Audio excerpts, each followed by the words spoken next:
Two countries, Ghana and Thailand. They start in 1962 with very similar levels of income. In the intervening period, Ghana invested more than Thailand in education.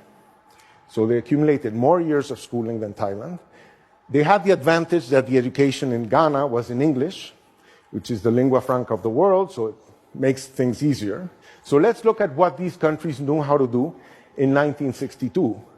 Well, you see the colors are fairly similar. There they were doing cocoa, here they were doing rice and rubber, but essentially very similar productive patterns. Let's look at what happened in the intervening period. Ghana diversified a little bit, see more or less similar colors, they added gold. And Thailand completely transformed what they did.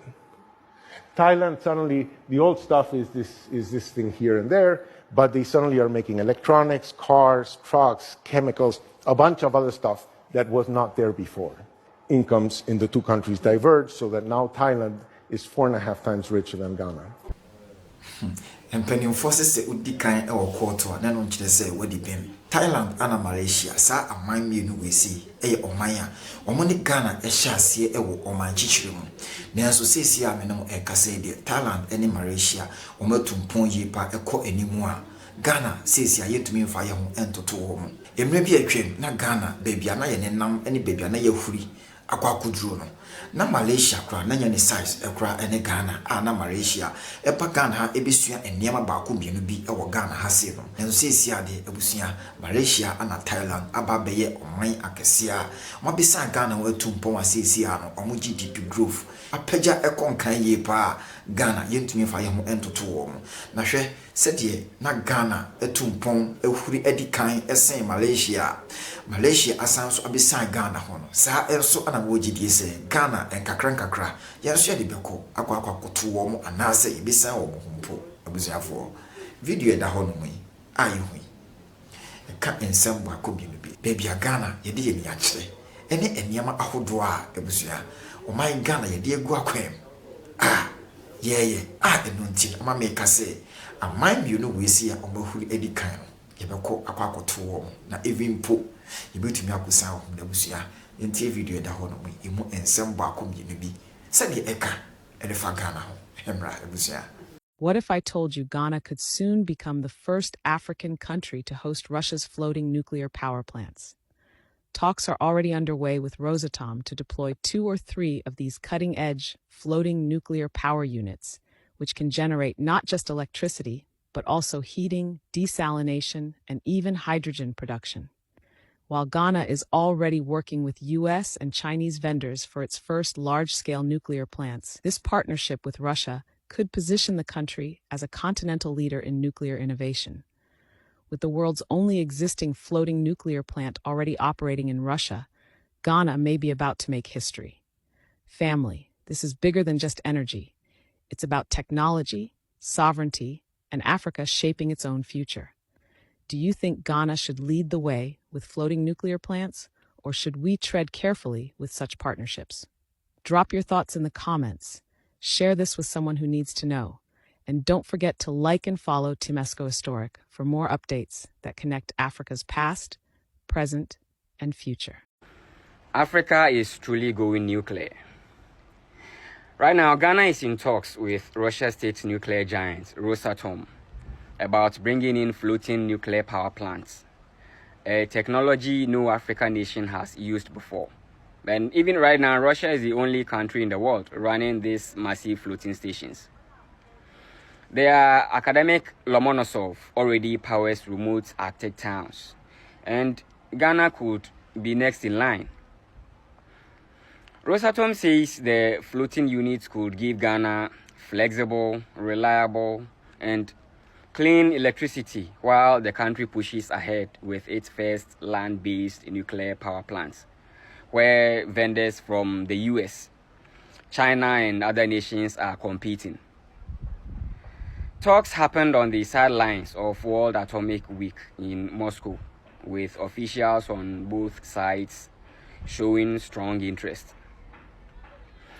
While no final deal is signed yet, Russia is even floating the idea of deploying multiple units to Ghana. if it happens, which I really think it should, Ghana won't be just making African history. It could also open the door to nuclear-powered desalination, industrial heating, and even hydrogen production. But for now, it's still negotiations.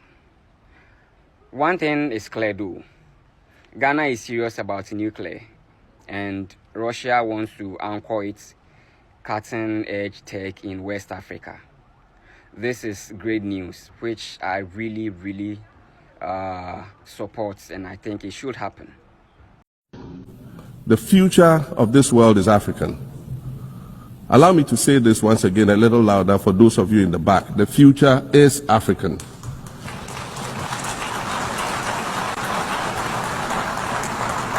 Ghana recognized the state of Palestine in 1988 and supported a two-state solution to the conflict since then. And I say, contrary to the claims of some, a two-state solution would not be a reward for Hamas. It would rather be a reprieve for the hundreds of thousands of innocent women and children and people who are facing collective punishment and forced starvation for no reason other than the fact that they are Palestinian. For nearly 2 years and for the fear of reprisals, we here in this General Assembly have been playing hide and seek with language to find the right words to help us avoid or excuse what we all know is taking place in Gaza. But here's the thing, it doesn't matter what you call it. If it looks like a duck, it swims like a duck, and quacks like a duck, well, then it must be a duck. The crimes in Gaza must stop.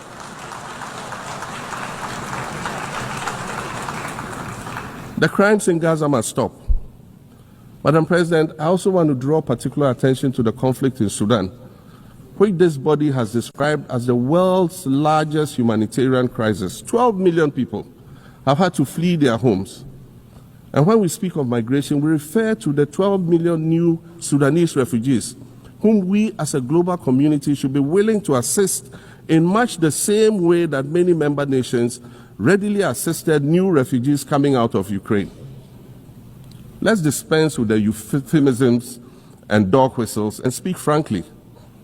It is not a mystery that when leaders of Western nations complain of their migration problems, they are often referring to immigrants from the global south. But many of those immigrants are climate refugees. And interestingly, the global north emits 75% more greenhouse gases than the global south.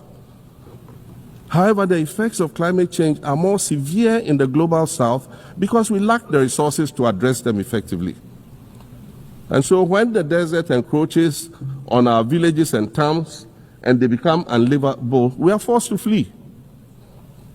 Warsan Shire, a Somali-born prophet, a Somali-British poet born in Kenya to Somalian refugee parents, was London's first youth poet laureate. She writes in her poem titled Home. And it says, you have to understand that no one puts their children in a boat unless the water is safer than the land. No one bends their palms under trains beneath carriages.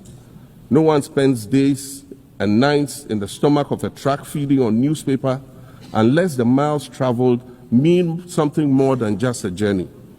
Madam President, we cannot normalize cruelty. We cannot normalize hatred. We cannot normalize xenophobia and racism. If we're going to tell a story, let's not tell it slant. Let's tell all the truth.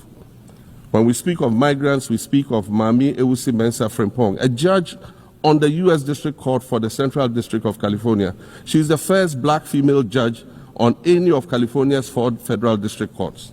She was born here in America to immigrant parents from Ghana.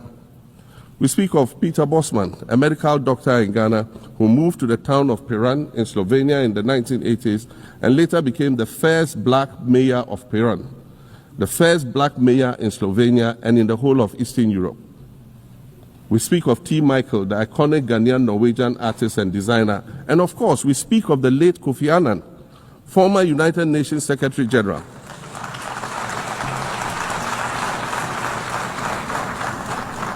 Former United Nations Secretary General and Nobel Peace Prize recipient who was born in Ghana but spent his adulthood in various places in America and Europe. These are people who have brought great distinction to the countries that they decided to call home. In this era of global uncertainty, Africa must exercise sovereignty over its natural resources to raise the necessary funds to ensure the well-being of its citizens. The days of parceling out vast concession areas to foreign interests for exploitation must come to an end. We'll continue to welcome foreign investment, but we must negotiate better for a bigger share of the natural resources that belong to us. And we must insist on value addition to these resources. We're tired of the continued image of poverty-stricken, disease-ridden rural communities living at the periphery of huge foreign-controlled natural resource concession areas. We're tired of having people extract the most they can from us and in return offer us the very least by way of respect, consideration, and dignity. We're tired of not being represented in ways that reveal the richness and complexity of our history or acknowledge all that we have overcome to arrive here in this liminal space of untold possibilities.